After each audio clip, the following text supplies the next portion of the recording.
Lee Priest leaving RxMuscle to be a parking inspector, the real reason Andrew Jacked is out of the 2024 Arnold Classic, off-season update from CBUM and why he's in Brazil, plus much more.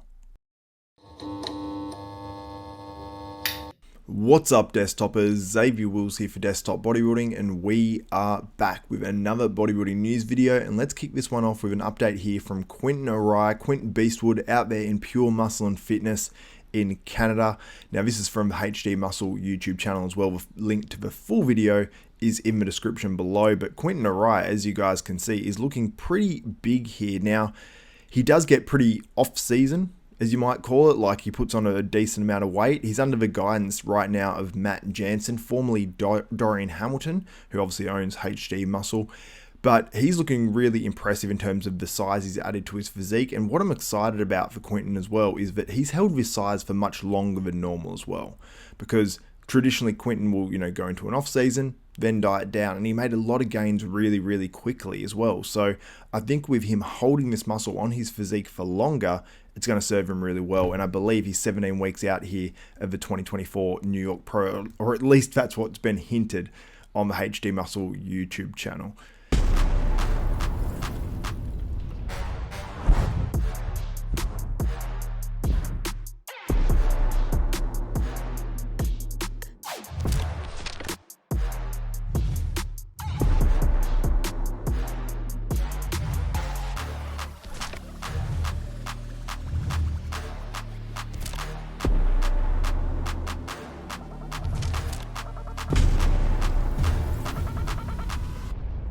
Now onto a 212 update, and a guy that actually turned pro last year, placed second in his pro debut at the Dubai Pro, and that's Oben Roxman, under the guidance, I believe, of Nick Trigili of Bodybuilding and BS, looking really damn impressive in his latest updates. Really excited to see him this year. I believe he will qualify for the 2024 Mr. Olympia if he does a few shows. And I believe his first pro victory will come in 2024. And let me know in the comments what you think of this guy's physique. But very impressive muscle bellies. The legs are super round. I mean, there's just a few little areas on his physique that if he fills out a tiny bit more and comes in really shredded, he's going to do very well in 2024. Now here we've got an update from Carlos Thomas Jr., made his pro debut last year, heavily anticipated pro debut, missed his conditioning, but I think everyone sees the potential and the talent of this guy. Crazy shape, crazy muscle bellies, and this is the latest from him in his off season. I would say, Carlos always looks crazy. Like you look at the lats, you look at the arms, like he looks insane. But I think he's still got a bit more in the tank in terms of putting on size leading into his contest. Whether he's dieting now or not, I don't know. Maybe this is a dieting down physique. Let me know what you think in the comments below. I haven't heard which show Carlos is actually doing. I should reach out to him, get him on for an interview, because he's obviously, I think he's one of the stars of the future. If he can nail down that conditioning and his health issue, which I believe is ulcerative colitis, doesn't become too much of an issue for him, then I think he can do huge things in bodybuilding. Now, I've got an update from Arnold Classic competitor Justin Rodriguez, a little under 7 weeks out from the contest, about 6.5 weeks actually as we stand right now. Front and back double bicep, both are great shots for Justin, as long as that midsection is tight enough on the front double and he's not pushing his waist forward. I'd even like to see him drop his hips back even a little bit more if he can on the front double. And the back double is just, he's got one of the greatest back doubles out there. When he's 100% on, that back double is like wild. So he's looking very good in this update. But Justin Rodriguez, you'll see one update and you're like, he looks a bit behind. Then you'll see another one like this and you're like, wow, that dude is crazy. Now, is he a little bit behind? Not for Justin. Justin brings it in super late into contests. I've seen him 4 weeks out and I'm like, Justin's going to miss it. And then he nails it. So anyway, I'm looking forward to seeing Justin Rodriguez. And with his structure, he can look very big next to other guys. So he can definitely take some names in this contest and push for that top 5 if he brings his best. Now onto Andrew Jacked, and a little bit more reason as to why he's out of that 2024 Arnold Classic. So we all saw the post yesterday. We saw the one that was shared copious amounts of time about saying why he's out. And it was sort of a little bit vague, like he needs to focus on other things, work, family, things like that. Now, he did post this up a couple of hours afterwards and says, need to spend more time with family, businesses, work, etc. Also, I need an off season. And he put OFF, well, FFFF. So he's like, I need an off season. So he really needs to give his body a bit of a rest. He says, my health is awesome. My body's calling for rest. So obviously Andrew Jack is burnt out, and I saw a little bit of that at the Olympia, so that's why I was shocked to see him on the list for the Arnold Classic, and I had a feeling this could happen, especially the way Chris Aceto was speaking, and he's always got plenty of time, 7 weeks out, and then Dave Palumbo on RxMuscle says, he said, well, not really. It's not really a huge amount of time, and he only started his prep a couple of weeks before that, so it was a 9-week prep, and who knows, a guy like Andrew Jack could definitely do it, and he's an absolute freak. And when you look at his contest history, as Chris Psycho Lewis, his trainer, posted the other day, it's very, very impressive reading. When you read that, he's won multiple contests now, Texas Pro, the Arnold Classic UK, placed well at the Olympia, 8th and 5th, and then also got 3rd in the Arnold Classic, where you could have said he could have placed higher, but I think that was probably the right placing, to be honest with you guys. But it seems like he really needs an off-season, and he needs to focus on some other aspects of life. And I think the off-season part is the most interesting one, because it's one I most agree with, and he has been competing a lot. I think it's time for Andrew Jack to have that bit of a rest, but will he try to qualify for the 2024 Mr. Olympia, or will he say, as he says, off-season, will he extend that past the Olympia and go, 2025 Arnold Classic? Could happen. I don't know what's the best move for Andrew, because he is getting up there in age too. I believe he's around 39, 40. He needs to take advantage, but, as we saw with Sean Roden, he won his first Olympia at, 44? It wasn't 46. No, it was 44, I think, or 43 or something like that. So there's still time for Andrew Jack, and I think the best is still yet to come for him. Now, with Andrew Jack to add that 2024 Arnold Classic, could they invite someone like a Martin Fitzwater, who was sort of talked about as being the biggest snub for that 2024 Arnold Classic, and he's looking really good in these updates. And when you see that quad, now look at that medialis, it's completely cross-striated at this point. Now we are 6.5 weeks out of the 2024 Arnold Classic. I say throw an invite at Martin Fitzwater, because I'm sure if you said to Martin, hey, you can jump in this show 6.5 weeks, I know Martin could probably batten down the hatches and come in looking really good. Will he be his best though?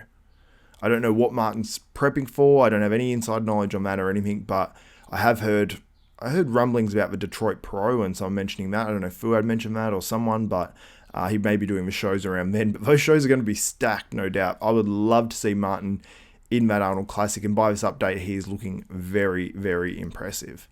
Now, I've got an update here from Chris Bumstead, and he's in Brazil, but why is he in Brazil? By the way, Physique is looking very good. This is a probably better than average look for Chris Bumstead for this amount of time after the Olympia. And he also had a hair transplant too, so he couldn't train as much. So I'm always very, very impressed how he can just go to this sort of look where he's still in decent condition and got still a good amount of muscle, and he doesn't seem to really flatten right down and then blow right up. And it's probably a testament to how probably little he uses in terms of PED. So when he scales it right down or goes off, he doesn't seem to really lose much or anything at all. But anyway, this is what he said. Had a beautiful time here in Brazil with some amazing people, great hospitality, great steak, and some great weather. Not so great traffic. Apparently it must be crazy over there. Appreciate all the love from everyone I had a chance to meet. Hopefully be back here for some exciting new opportunities. So it was obviously a business trip. We saw him out there with Dom as well, who's one of the owners and I think one of the starters of Raw and Revive. Then you see the first comment under this. It's from Ramon Dino Pro, which is Ramon Dino, his biggest competition in the classic physique, and says, thank you for all, bro. Now, we did a video maybe 3 to 4 weeks ago, and it was Ramon going over and seeing Chris Bumstead. Now, Chris Bumstead has gone over and seen Ramon. And when people actually looked it up, someone else, I've got to credit someone else for this, but I actually did the research and put it into the Raw website in terms of the supplement company that Chris Bumstead is a part owner of. Put in Dino 10, I believe it's Dino 10 or Ramon 10, I believe it was Dino 10, and you get 10% off. And we also did, I think, with Rafael Brandao or something as well. Now, is that something on the website where it's triggered that if someone puts whatever and 10 on the end, I should have probably done research on that, but it'll give you 10% off? I don't think so. I've run one of these websites before, like a Shopify website and things like that, and you've got to have the right code. I believe Chris Bumstead is sponsoring Ramon Dino, and we will see that come out very, very soon. But the other thing is, when Chris and Ramon, I believe this video is from when they caught up, when they were training together, he's still wearing his former supplement sponsor's t-shirt.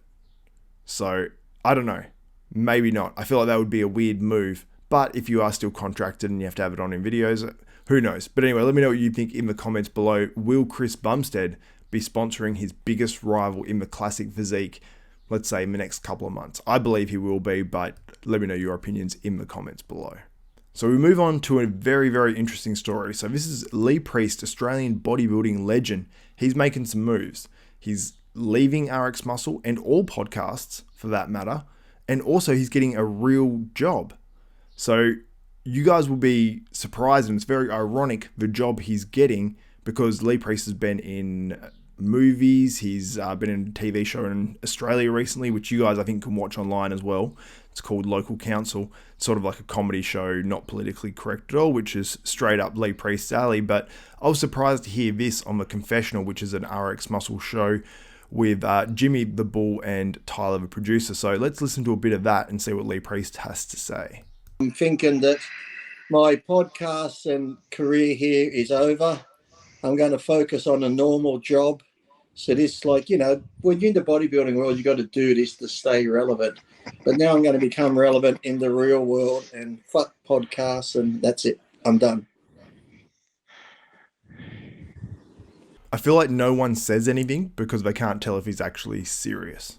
There you go. That's my confession. That why spend my time coming out doing podcasts? Everyone makes money, and I don't get money. Even on my channel, when I went live, I made $100 in less than an hour with tips coming in. And this is where Dave says he doesn't see them. Bullshit, because I could fucking see them coming in. And then on the YouTube thing, it gives you the analytics. You can see how much money you made, how much things going up. So I'm sick of being a used cunt. I'm not fucking doing it anymore. There we go. So you said that you're sick of doing podcasts, not making money. Is that what you're saying? Well, you know, I go on. Look, if you go on one every now and then, you know, like a random one. But when you're doing things regularly, it's a job. I'm giving up my time. We all are. So you should be compensated some way. Now, I'm not saying that's thing, but when I look at these other ones and I see all the views they get, and there's ads in them, so there's money being made. Right. It's like, I just figure, why give up my time if I'm not getting nothing from it? I put up those T-shirts and photos online the other day within an hour. Now, I do want to mention one thing now. Lee Priest said about a video going up on someone's channel, and it was one of those short ones, so I assume he means a YouTube short, and he said it had 1 million views. He said they'd get at least a couple of thousand from that. I did the figures on what 1 million views gets me on YouTube Shorts, and it's like $70. So it's the difference between YouTube Shorts and main videos. Yeah, if you're getting a video that has 1 million views on YouTube, and it goes for 12 to 20 minutes, you're making thousands of dollars. You will get thousands of dollars for 1 million views on a normal video. If you monetize it properly and it's long enough and it fits the ad guidelines, and that's another aspect as well. I think all the recent times I had Lee Priest on my show, the videos get demonetized. So like, we're both putting time in and not seeing no money whatsoever. Now, that's not me taking Dave Palumbo's side, but I understand that, you know, and even on those donations that you guys send, like super chats, YouTube take a cut of that. I don't know how much it is, but normally advertising revenue, at least what you get from YouTube, it's a 60-40 split. So I think, you know, the YouTube creator gets 60% and YouTube get 40% for the ad shown. So it's pretty fair, or it's 55-45, something like that, whatever it is.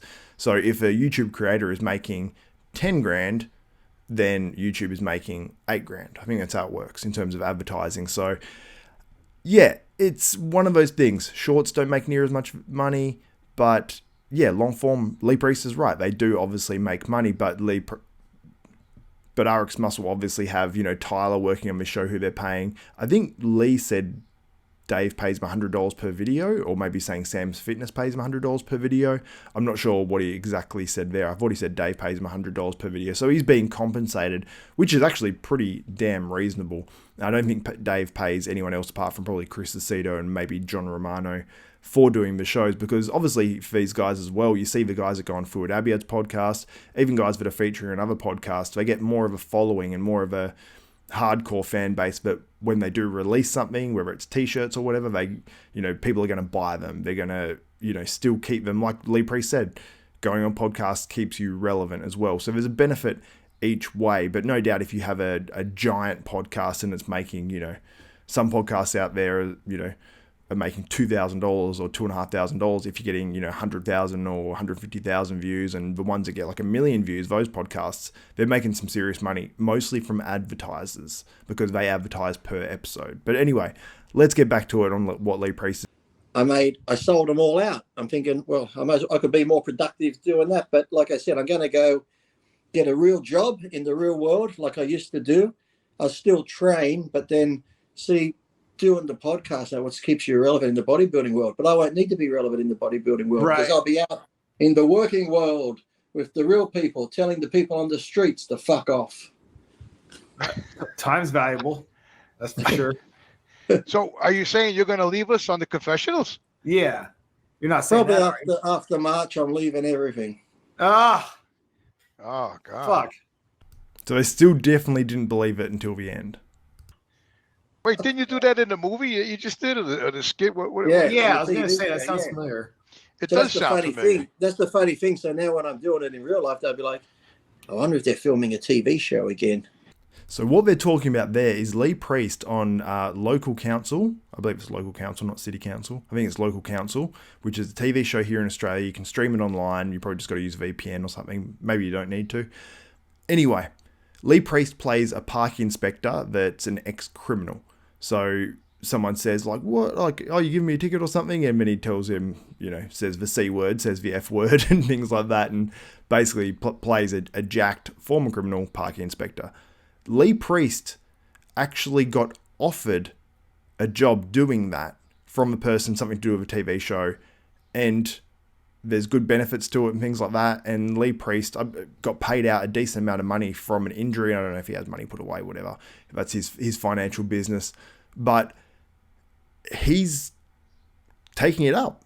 He's apparently actually doing it, where it's obviously a ton of walking and stuff like that. But Lee Priest does 2 hours of cardio a day, literally walking around and stuff. So I'm like, it's win-win for Lee. And he also mentioned about potentially videoing it. I was on one of his lives on his channel, Lee Priest My Way, and he's talking about videoing it. And I'm like, that would be brilliant. And I've seen other people have jobs where they video something they do and their interactions with people and things like that. I'm like, 2 birds, 1 stone. So you can do 2 jobs at once. You can have a YouTube channel based off you going around doing this, talking to people. Could be really interesting. And then you're also a parking inspector. I think it's a brilliant idea. I would love to see it. And I think we'd see tons of content coming from Lee Priest being a parking inspector. So let's hope we see that. And I think it's actually pretty cool. But he is leaving RxMuscle, which is the big bit of news out of this. And I hope that he doesn't fully leave, because I do love seeing the interaction with Lee and Dave and whatnot. But anyway, regardless of what Lee Priest does in the future, best of luck. And let me know what you think in the comments below. But anyway, guys, that's it for this one. If you enjoyed this video, give the video a thumbs up, smash that like button, also subscribe, and click the notification bell button. That way you'll be notified of every video that goes up from myself, Xavier Wills, at Desktop Bodybuilding. So for Xavier Wills, this is Desktop Bodybuilding, and we are